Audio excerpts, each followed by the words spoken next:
নভেম্বরে গণভোট আয়োজনের দাবিতে স্মারকলিপি দিতে নির্বাচন কমিশনে গেছেন জামায়াত সহ ৮টি দল।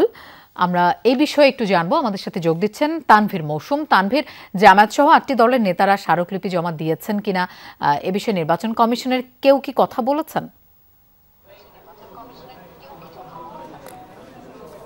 লোপা, নির্বাচন কমিশনের কেউ কথা বলেননি, তবে আমরা দেখেছি যে বাইরে অবস্থান নেওয়ার পর জামাত ইসলামী সহ যে সমমনা ইসলামিক দলগুলো রয়েছে তারা আসলে এখানে অবস্থান কর্মসূচি পালন করে এবং সেখানে তারা বাইরে আসলে তারা ব্যানার ফেস্টুন নিয়ে অবস্থান করেন এবং স্লোগানে তারা পুরো এলাকাকে আসলে মুখরিত করে তোলেন এবং এরপর আসলে প্রত্যেকটি দলের পক্ষ থেকে একটি নির্দিষ্ট সংখ্যক কয়েকজন সদস্য প্রতিনিধি দলগুলো আসে এবং তারা প্রধান নির্বাচন কমিশনের সাথে বৈঠকে বসবেন এবং তারা হচ্ছে তাদের যে দাবি দেওয়াগুলো রয়েছে সে দাবি দেওয়াগুলো কিন্তু জানাবেন।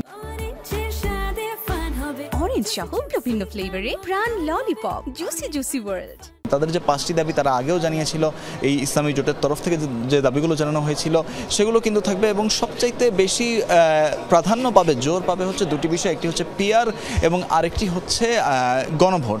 এবং ইসলামী আন্দোলন বাংলাদেশ এবং অন্যান্য কয়েকটি ইসলামিক দল তারা কিন্তু আসলে আশঙ্কা প্রকাশ করেছে যে একটি নির্দিষ্ট দলকে সুবিধা দেওয়ার জন্য এই একটি ত্রয়োদশ জাতীয় সংসদ নির্বাচনের দিন গণভোটের আয়োজন করা হচ্ছে, সেটির বিরুদ্ধে আসলে তারা তাদের মতামত ব্যক্ত করেছেন। একই সাথে তারা জুলাই সনদের যে বাস্তবায়ন এই বিষয়টির ব্যাপারে উল্লেখ করেছেন এবং সেই সাথে তারা পিআর পদ্ধতির ব্যাপারেও কিন্তু আসলে এই যে যতগুলো ইসলামিক দল রয়েছে তারাও কিন্তু আসলে পিআর পদ্ধতির ব্যাপারে বলেছে। এছাড়াও তাদের আরও কিছু দাবি দেওয়া রয়েছে, সে দাবি দেওয়াগুলো আসলে নির্বাচন কমিশনের সাথে সম্পর্কিত নয়, নির্বাচনের সাথে সম্পর্কিত হলো সেগুলোর বিষয়ে আসলে অন্তর্বর্তী সরকারের তরফ থেকে সিদ্ধান্ত দেওয়া হবে।